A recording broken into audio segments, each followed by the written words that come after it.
Good afternoon, good evening, ladies and gentlemen. Welcome back to Flashback Comics here in Woodbridge, Virginia. Today is the Flashback Comics Top 5 Picks of the Week.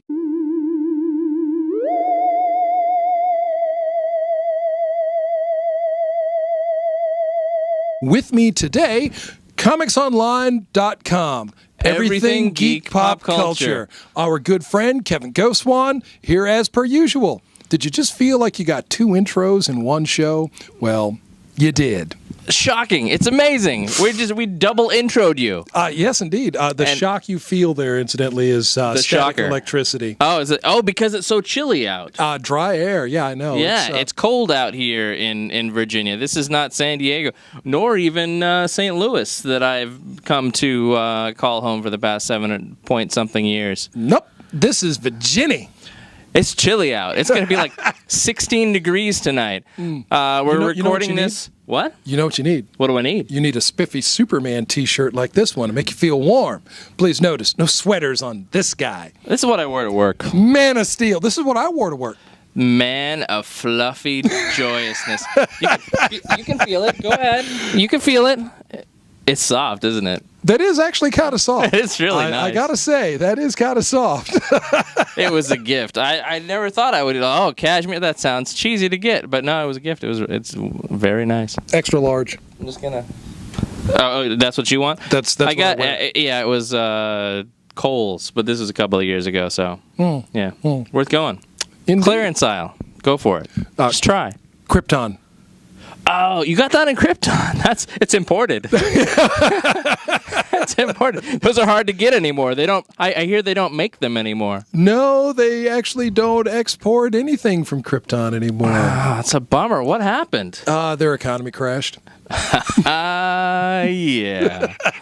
No offense to any Kryptonians out there. Oh, yeah. You don't want to upset those Kryptonians. Well, I mean, you've only just got the miniatures, right? And beyond the last sun. Do we have miniatures in New 52? Educate me, Troy. I believe that we haven't actually seen the bottled city itself, but Brainiac has in fact miniaturized. So yeah, let's. We have little tiny Kryptonians. Once again, I use this as an opportunity to convince Kevin that he should jump wholeheartedly into the New 52. At some point, it'll happen. Some point, it'll happen. But like I say, it was very jarring for me, and DC lost my money every month for the past few years. Eventually, they'll probably make it back, but without interest. So that's what you get, DC. That's what you get. Oh, Kevin. When are you going to be more like me and just love all things comics? That's why I'm here tonight. We're recording this Tuesday, November 18th, and then of course we're here to talk about tomorrow's comics. That is to say, the November 19th comics. They're coming out for you. Yes, indeed. Go to your local comic store. If you're anywhere near, if you're within 100 miles of Flashback, you just need to come to Flashback. But beyond that, we'll give you a pass. Oh, okay. 100 miles is the limit then? Yeah, 100 miles. Okay. That's fair. Yeah, I suppose. Yeah. So I got 5. 1, 2, 3, 4, 5. All right. So, you want me to go first? You can go first. I went first last time. This time we can start with you. So, a while back, my doctor told me, it was hot. I was traveling around to various hot locations. I was out in the desert and stuff like that. And my doctor told me, bow ties are cool. So this week I'm going to start out with Doctor Who. Now, of course, this wasn't this doctor. This was my prior doctor, which he was a more likable doctor, but here we have Dr. 12, Peter Capaldi there. And this is the new ongoing series from Titan Comics. This is issue 2. Isn't that spiffy? And true Doctor Who fans, or those that have been paying attention anyway, realize that, oh my gosh, we just finished up this season of Doctor Who with a fantastic final episode that featured, spoilers, the Master returned. Ooh. Yeah. I'm curious, Kev. This is not a jibe at your comic reading this time. Okay. Are you, in fact, reading all three I am. Of Titan Comics? So the 10th, I can't the not. 11th, and the 12th Doctor? Yeah, I mean, like I say, the 11th is my favorite. Matt Smith's is my favorite Doctor. Everyone... David Tennant, if he's not your first favorite Doctor, he is your second favorite Doctor. I don't think there's an exception to that. My first favorite is my first Doctor, and that's actually Tom Baker. Who's your second favorite Doctor? It's David Tennant, isn't it? It's Peter Cushing. Really? I like Peter Cushing. I like Peter Cushing in a lot of things. Wow. I'm actually going to make it a mission. I mean, he's not bad, but it just seems like anybody. Now, here's the thing: have you watched the current yes. ones? Okay. Well, no, not the most current. Although, huzzah, happy day!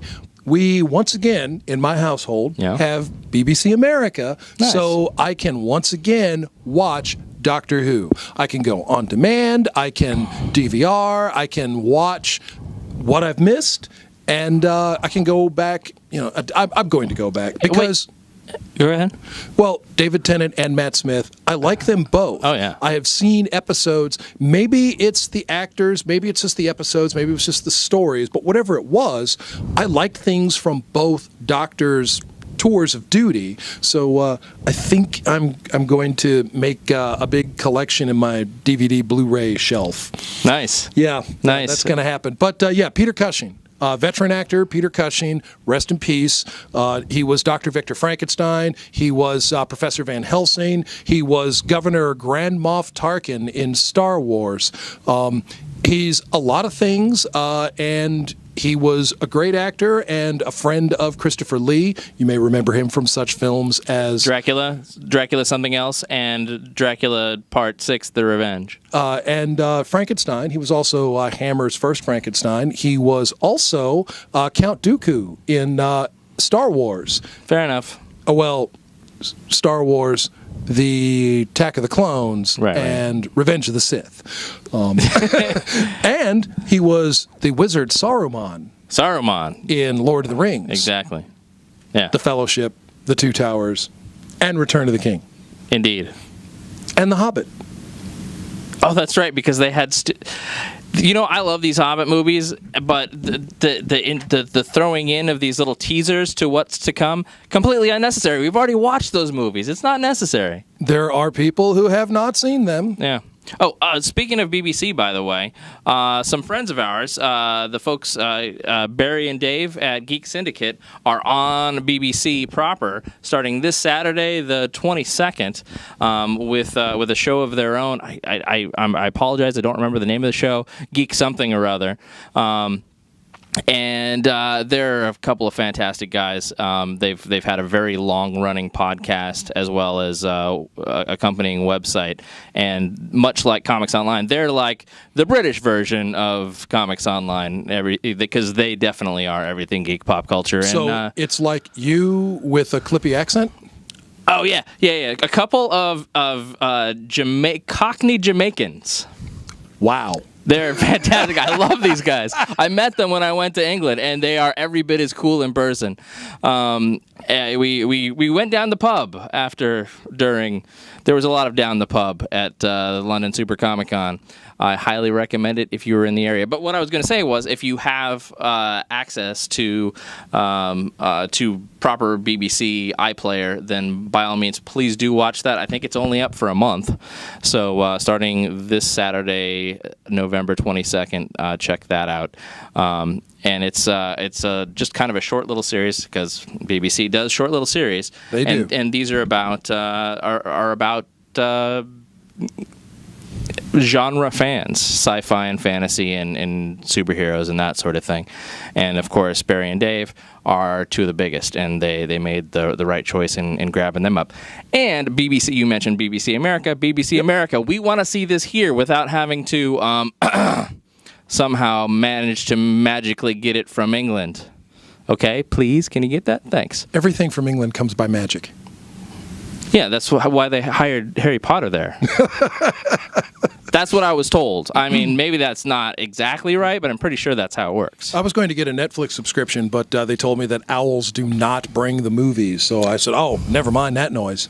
Yeah, it's a bummer. It's a bummer. Well, I went over there and I had to VPN home to watch my Hulu and stuff. Hulu no longer lets you do that, but I had to. I was sitting in the pub with my iPad, VPN home, watching Modern Family, and the lady was like, "How is it that you're watching Modern Family?" And I said, "Modern technology." Yeah, because whenever I go to the pub, beer.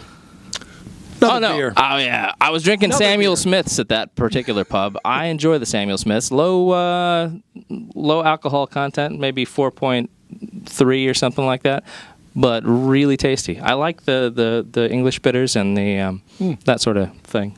Well, let's get back on topic. Gosh, I really overdid this. You did. Sorry. You're welcome. I won't slap your wrist on camera. All right. We'll save that for later. All right. Marc, Comics. Get my wrist slapping sticks. Oh no, he's got sticks now. Dedicated. So, my first pick, little thing from Marvel Comics this week. Yeah.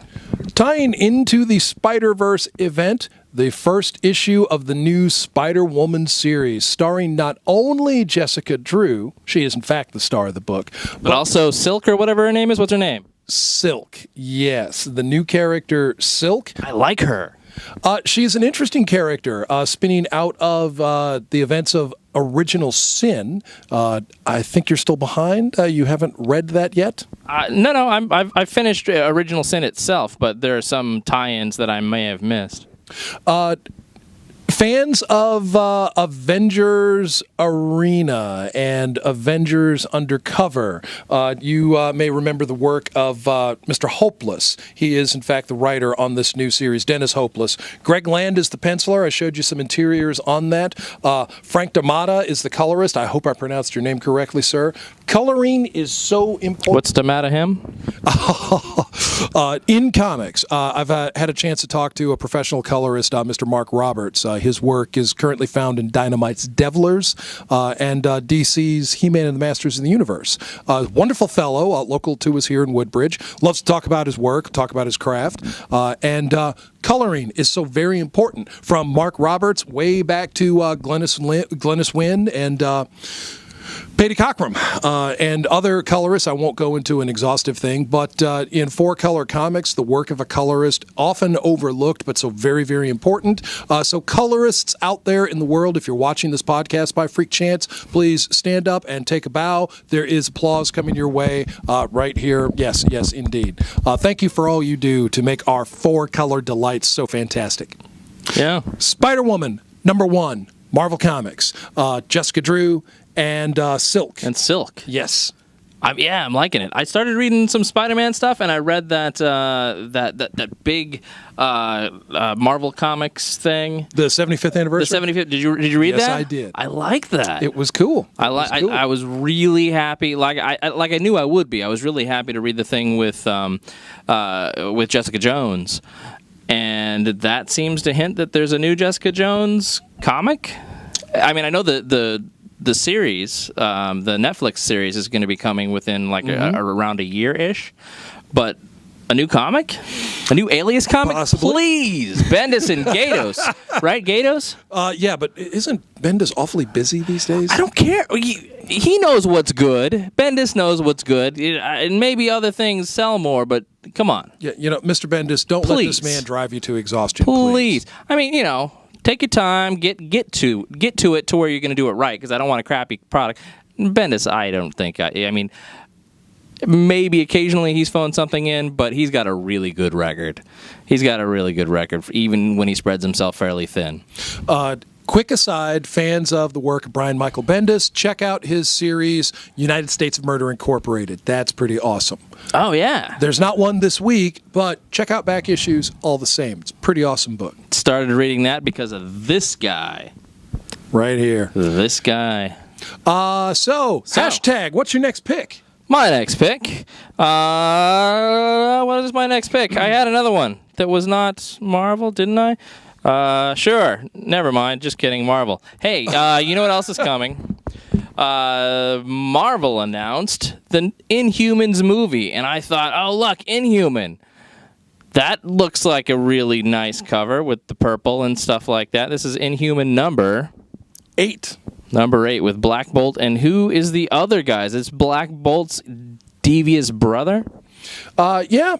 We're going to see some Maximus. We're going to see some Medusa, and we're going to see new characters. Since crashing Atalan and releasing Terrigen Mist into the atmosphere, we have seen... Who was driving? Black Bolt did that. Come on, Black Bolt. It was intentional.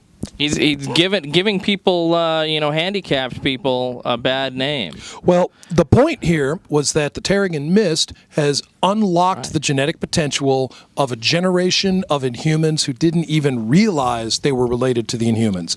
We thought Sky? We always thought of the Inhumans as being kind of enclosed in Atalan, the hidden city, the Great Refuge. And the Great Refuge has been moved around the planet once or twice, and even as far away Longador, as the moon. Where else? Well, in the Himalayas. It was there for quite some time. Himalayas. Why did I think it was? It was. You're thinking of the High Evolutionaries' Citadel, his creative citadel. Did it drive off into space as well? I believe that, in fact, has been launched off of Wondagora Mountain. All right, good. But it did not rest on the moon. It went elsewheres.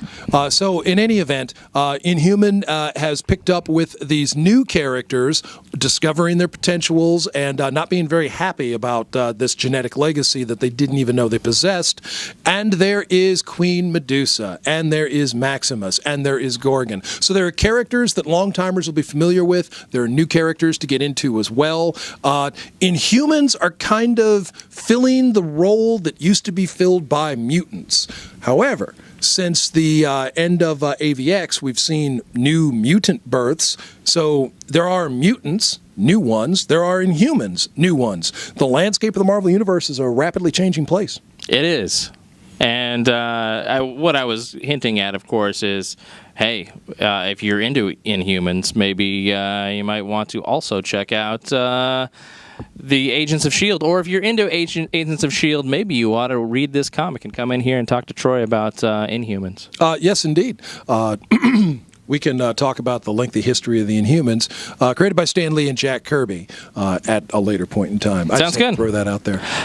So, wait, that was mine. What's yours? My next pick is actually from Image Comics. There was a new book, Ray Fawkes at the driver's wheel here. It's a book called Intersect. This is the first issue. It's a beautiful cover. It is it not? I don't know where I am, but I know my flesh. Ray Fawkes, I've not read as many of his works. I'm going to give you the title page there.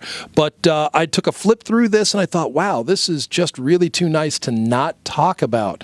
The art is a little unusual in comics these days. You don't see this very, very often. Is it similar to the cover? Oh, yeah, it is similar to the cover. Very much so. I'm going to give him another good page there. There's a chase sequence in here. I'm trying to get a handle on the plot without spoiling too much for myself, because, I like to sit and read these things in a moment of quietude at home. This kind of reminds me, the art kind of reminds me, what was the Daredevil artist that had a sort of a similar washy look? Alex Maleev. Thank you. Yeah, that's and it is. It's clearly taking a cue from that. It's just wonderful stuff. So new image number 1, Intersect. Image is killing it these days with really these number ones. I mean, they're coming out with all kinds of amazement. It was a great summer for them, and it just continues to roll right on down the chain. I'm so backed up in terms of reading my new stuff because I'm trying to complete on some series and refresh. We can get you some fiber, old man. No, that's not going to help. So I still have Rasputin to go through. I still have a copy of Witches to go through, the Scott Snyder book from Image. All right. I have a bunch of Image number 1s, but right now I was getting caught up on Future's End, World's End, Batman Eternal. I'm refreshing on Axis and Spider-Verse. Got a lot going on there. But Intersect, Image, number 1, Ray Fawkes. Come get that. Definitely. All right. So, my next one. His next pick. Yet another Marvel item, Black Widow, number 12. Now, everyone loves some good Phil Noto art. And this is no exception. You get it on the outside, you get it on the inside. And let's not let's not overlook the writing of Mr. Edmondson, Nathan Edmondson, also giving us Deathlock and giving us the Punisher. He's turning into a very busy comic writer. But this stuff is great. The Black Widow has been a wonderful book, getting back to kind of her spy origins, less of her superhero work. So casting some aspersions on her career as an Avenger. There we go. I had to pick up my microphone again. But I have been very much enjoying the Black Widow series. And again, Edmondson's writing styles are so enjoyable that I've found myself drawn because of a crossover. I had not been reading the Punisher series up to this point, but the Black Widow Punisher crossover led me to the Punisher, where I've been since then, and I'm giving some strong thought going back for some series completing.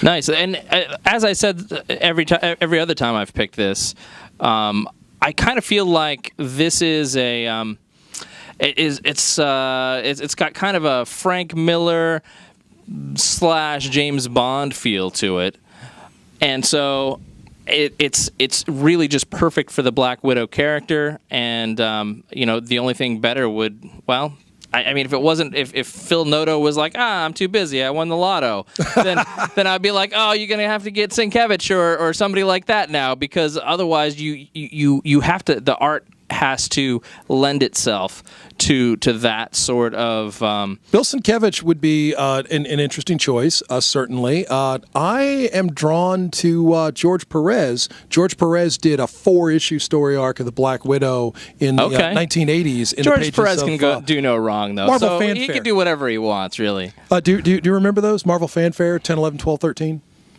I might. I remember there being a Black Widow in a Marvel Fanfare. Drawn by George Perez. Was there also somebody from Alpha Flight in one of them? Because there are two stories in a Marvel Fanfare, right? Generally speaking, yes. Yeah. I actually don't recall the backup features from those particular issues. I don't remember. The backup features weren't significant to the conversation at the moment. Anyway. You ready for my next pick? I am. Okay. I am staying on the Image side of the street at this moment. I am coming back to Mr. J. Michael Straczynski's Protectors, Inc. Now, I've been boosting this book all along. This is the 10th issue, the final issue in this storyline, where we are going to have a reveal on who did it. What did they do? Lightning, thunder. God, I wish it would rain. The quote's from Detective John Riley, the detective who's been working on the multiple murder cases and the mystery of the Protectors. The Protectors, the mysterious band of wealthy, socialite, superpowered people, kind of an elite, can do no wrong. They are superheroes in a world that does not have supervillains for them to fight. So what do these people do? Are their motivations actually pure? And no, the answer to that question is they are not. Their motivations are not pure because they are characters in a J. Michael Straczynski story, and J. Michael Straczynski would not do that. Everybody is familiar with J. Michael Straczynski, whether it's Spider-Man or whether it's X Factor or whether it's Babylon 5. Babylon 5, exactly. His television work that goes well beyond just Babylon 5. But who is this Purcell guy, and where have we seen him before? Do you recall? Not off the top of my head, but the artwork is wonderful. Clean, simple line art, which lends itself to the tone of the book, is what I'm trying to say. Lends itself. Lends to the tone of the book. It's a kind of a simple style, not unlike Dave Gibbons, artist from The Watchmen. That is exactly what I was going to say. Some stylistic differences, but some stylistic similarities. Good in any event. So, Mr. Purcell, that was a favorable comparison. Please don't be offended by that. I'm always afraid that I'm going to mortally offend a comic artist by comparing them to someone who they don't appreciate. Yeah, exactly. Yeah. And then I'm going to go to a convention and ask them to autograph something. They're going to punch me in the eye, and it's going to be okay. Not a jury in the land is going to convict them. Well. So my next one, Troy. Okay. You know how before I was saying, what's with this Fantastic Four in their red costume? What's with red? Hey, look, blue is back. They're back in the blue. They're saying, hey, we like to be traditional here. Fox.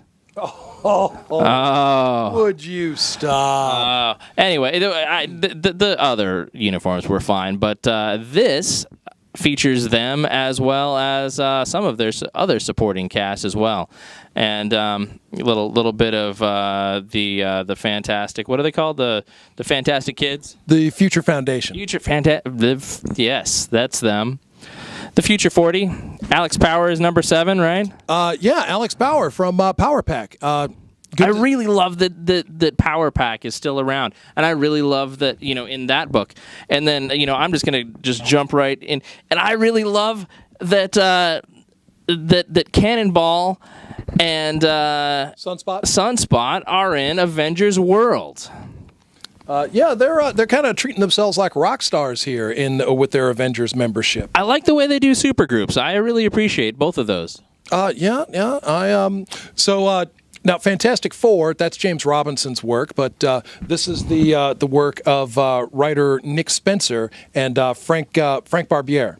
And Mr. Barbiere, I hope I pronounced your name correctly. There are a lot of people just going to punch me in the eye at a convention. That's right. In any event, we are seeing Doom's Avengers. What's this? Starring Valeria Richards. Understand that the events of Axis have kind of turned the world on its ear. It has taken our heroes, and the heroes have fallen under the sway of the Red Skull. Magneto has then reached out to the villain community in order to do something about this. So we are seeing villains step up to the plate. So whereas Axis began with the X-Men and the Avengers fighting the villainous Red Skull, Axis is continuing with other villains fighting the Red Skull. So instead of hero-on-hero nonsense, like Civil War, for example, or Avengers versus X-Men, getting some villain-on-villain awesomeness. There's nothing more I would love to see than Dr. Doom to find the Red Skull and womp on him. That would be awesome. I agree. It'd be incredible. It would take me back to supervillain team-up. Wow. Remember that comic? That rings a bell, but I just can't remember. Oh, my God. All right. Supervillain team up. Just refresh my memory now. Supervillain team up. It started out being the Submariner and Dr. Doom, and for about the first 14 issues. What year was this? It was the 1970s. That's probably why I don't remember. 78. I think that I might remember that. Oh, my God. What is this guy's problem? Might not have sold a lot? I don't know. I have too many problems to count. It was awesome. So, Fantastic Four. We have seen the team get splintered and fractured, but the questions have been asked, what's going on here? Why are these events unfolding so quickly, unnaturally quickly? Some force is at work. Someone is moving and manipulating these events to undermine us, to put us off our game, to weaken us. And so I think we're moving on here now. I think with this issue, they have hit bottom, and they have finally said, okay, enough is enough. We're going to turn around and turn the tide, and this is where that turns around. So be sure to pick up this issue. Yes, indeed. The Fantastic Four are always strongest when they're unified as a family. We have had substitutions in the team in the past. Crystal came on board for the Invisible Woman when she had just delivered the baby, and Medusa She-Hulk was on the team during the estrangement period of Mr. and Mrs. Fantastic. She-Hulk came in and replaced the Thing. Ben Grimm had lost his powers and had been replaced by Luke Cage Power Man, and there have been substitutions. You can monkey with the formula. Elijah, Nova, Forbush Man.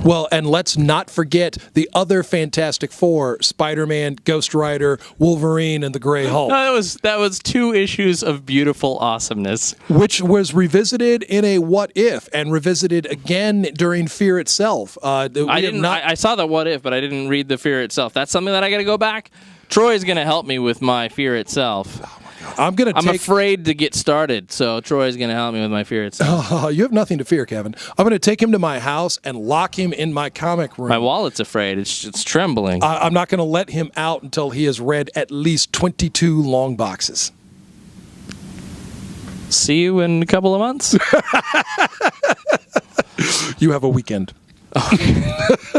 Okay. Are you ready for my next pick? Yeah. I did too many. Okay, go. That's okay. You got a pair of DC, so this works out. That's perfect. I do. Jumping to the DC side of things, because unlike Kevin, I do not hate the New 52. Here's one thing that I love a lot: the creative works of Jack Kirby. Also beers. Comic works, well, I love that too. But Jack Kirby in the 1970s went to DC Comics and gave us the Fourth World. The Fourth World, spilling out of the pages of Jimmy Olsen, Superman's pal, gave us the New Gods, Infinity Man and the Forever People, and Mr. Miracle. Well, the New Gods and the New 52 are coming over to our universe, where they have decided that the Green Lantern Corps is not effective and they should just take those rings. Wow. They're the New Gods. This is new. This is different for them. Highfather and the others, normally seen in a heroic light, contrasting to Darkseid and the evil gods of Apocalypse. The gods of New Genesis have kind of taken this condescending, overbearing parental note. They've reached out to Kyle Rayner, and they even condescend to the Guardians of the Universe, the Owens. Wow. And they are incredibly powerful. They have taken their fight to each of the other ring corps, the Fear Corps, the Rage Corps, the Lanterns, the Green Lantern Corps. So Marvel has adamantium. So what is the mythically firm stones that the New Gods are made of? Well, because they've got some stones going up against all of these, high-end folks. Yeah, and they're being portrayed much more powerfully than they ever have before. They're really living up to the God part of New Gods. Now, they are still probably stymied by a character like, say, Captain Marvel, Shazam, Superman, Wonder Woman. But Green Lantern is a mortal man wielding an incredibly powerful weapon. And apparently, the spectrum lights from these rings are not enough to slow down the New Gods and their powers and their creations. And incidentally, the mythically indestructible metal in the DC universe would be, oh, Lord, it was right on the tip of my tongue. There are two, actually. Stump the Troy. Write this down on your calendars. Is Interton. Fans of Legion of Superheroes may remember Interton. They used to use it to encase Validus. Can't be broken by a Daxamite or a Kryptonian. And the other one is Promethium. Now, Promethium is not necessarily indestructible. It has some unusual properties. It can be used for a lot of different things. They tried giving Cyborg, Victor Stone, a Promethium body. Didn't work out well. Too heavy. Well, no, there were some other unstable properties at the time. It just really wasn't working out. Wasn't one of those two supposed to be where, like, oh, the protons and neutrons don't have space between them? They're just stacked together. Yeah, they're I think there was an explanation like that. Something along those lines. Like, oh, how are you? That's ridiculously heavy. So I talked about it. Now I have. Whoops. What? Now I have to show it. Green Lantern, New Guardians. This is issue number 36. And who's wielding that yellow light there? Well, that is actually Highfather. He has captured one ring from each core, blended them together in an effort to create the White Lantern. He couldn't do it. So he has gone directly to the source of the white spectrum, and that would be Kyle Rayner, currently the White Lantern. I didn't realize that Kyle was a White Lantern these days. That's because you are 36 issues behind on the New 52's Green Lantern, New Guardians. I'm actually a handful of issues before that, I think. Well, you know... I didn't read the end of the old 52 Green Lanterns, I don't think. Well, what can I tell you about that? I don't know.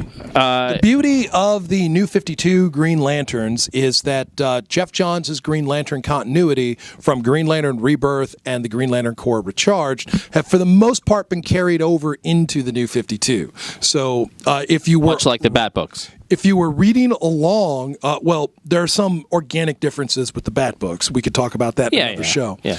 In any event, if you have always been reading Green Lantern, or at least from that time period, the Jeff Johns run, the incredible Jeff Johns run, then your stories carry over for the most part intact.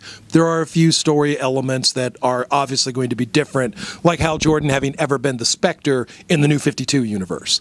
However, I digress. My second pick, because I got to double up here, because Kev doubled up on me. It's a 1-2 punch, but I successfully weathered. Now I'm 1-2 punching right back. This is my pick of the week. This comic gets my strenuous recommendation. Strenuous. And here it is. Wonder Woman number 36. Sensation Comics starring Wonder Woman. No. No. What? This is Wonder Woman. Yes. She's in 2 books? She is in 2 books. Is this unprecedented? No. But And they're both ongoings. yes, they are. Here's the thing. I'm trying to find a really good page. There is a new creative team. The Chang Azzarello team have moved on to other projects. This is the Finches. Finch and the other Finch. Why does she look so young? Well, she is immortal. She is an immortal warrior. Goddess of war, in fact, at this point. And Meredith, thank you. I was trying to remember her name. Meredith and David Finch are handling the art chores and writing chores on Wonder Woman. I took a picture of David Finch at the Baltimore Comic-Con when we were there. You know what? A picture of David Finch would be awesome, but a picture by David Finch is amazement. Yeah. Looking at this comic, I am in momentary fear that my eyeballs will melt from the awesomeness that is David Finch's Wonder Woman. He is a wonderful artist. It's incredible. I can't wait to get into this story. I'm joning, I'm champing at the bit to see how the two work together. I like the Azzarello Chang team the way I've liked some other teams like Snyder and Capullo, Jeff Johns and Jim Lee. And the list goes on. The list goes on. In this instance, however, the two Finches together, I'm not sure that I followed a comic that they both worked on together. So while I am raving about the David Finch artwork, I'm really looking forward to getting into the Wonder Woman story, continuing with her as the awesome warrior that she is, loving her book, loving Superman, Wonder Woman, loving Sensation Comics. So she's actually in 3 books right now. Wow. Still not as many as Superman or Batman as individuals. But she is one of the big 3. She is one of the icons. She has enjoyed near continuous publication since 1940. So she stands on that platform, on that pedestal with the other 2. That is a good sign for DC. This comic is on a platform and a pedestal right along with me. Marvel gives us an awesome female leading book this week with Spider-Woman. DC follows right up with Wonder Woman. This is incredible. Nice. So that's our top 5s. Yes, it is. So what we used to do back in the day at Comics Online, we would do our top 5s, but we would do our top 5 plus 1. Okay. So I kind of and it was top 5 comics plus something additional. Now, if you have any toys or anything like that, or trades, or oversized things that you think this week would be good, well, why don't you bust out one of those? I'm going to show you what my pick is, and this is a bit of a cheat because it does say number 1. This is really just a small graphic novel. We've got Batman 66, and this is the Lost. The Lost episode with Two-Face. Now, this is based on the original story by Harlan Ellison, and this is the scripted for comics by Len Wein and Garcia Lopez. I love his art. It reminds me of somebody who I just can't remember. Maybe you can remember. And here's the big Two-Face reveal. Just a couple of pages in there. You're splitting the spine. The spine. I'm not splitting this, Troy. Are you ready? Oh my gosh, Troy's got something huge. All right, here's Troy's plus 1. Oh my God. When I was a kid, I wanted one and I didn't have one. But this is bigger. This is bigger, a little bit than that. This is the Star Wars X-Wing fighter. Is this for the 12-inch characters? No. This is the Hero Series, Star Wars Hero Series, X-Wing Fighter. There is an R2-D2. I believe it is deeper in the package. It fits into the R2 slot where the Astro Droid would go to assist you when you have dangerous missions like fighting Death Stars and what have you. Right. Like you do. Yeah. It's a weekend-long thing for me. Yeah. I do believe that my adult life might include an X-Wing since I was denied as a child. Wow. I just want to take this to work and hang it from the ceiling above my cube. I think people might think that I'm going overboard, though. Star Wars Rebels. Watch the animated series. It tells you right on the box. What's the retail on this dog? I really love this. That's a good question, and I don't have that yet. Well, just come into Flashback Comics, and Troy will know by the time you get here. Ages 4 and up, assembly required, 23 inches wide. Does it do the sound? Does it? No. Didn't the original one? Oh no, you clicked it and the wings popped. The wings popped into and there was attack formation. There was an LED light in the nose cone, if I remember correctly. Right. I don't think it made a noise though. Right. Yeah. So that's my +1. There are a ton of good comics as per usual. I can't talk enough about God is Dead, for example, from Avatar Comics. The latest issue of that is out. Carnage wrap cover looks absolutely beautiful. The wraparound covers on New Axis this week. New Axis, yes, and another installment of Axis Revolutions. Yeah. And of course Sensation Comics and Future's End, Batman Eternal. The list just goes on and on. But we did tell them we'd stop at 5. Let's stop. Yeah. Are you hungry? I'm hungry. Hey, part 2 is coming up. Click the link below for part 2. But until then, we're out of here. See you next week. Thank you. From leaping tall buildings to going off like gamma bombs. Switch your internet browser to ComicsOnline.com.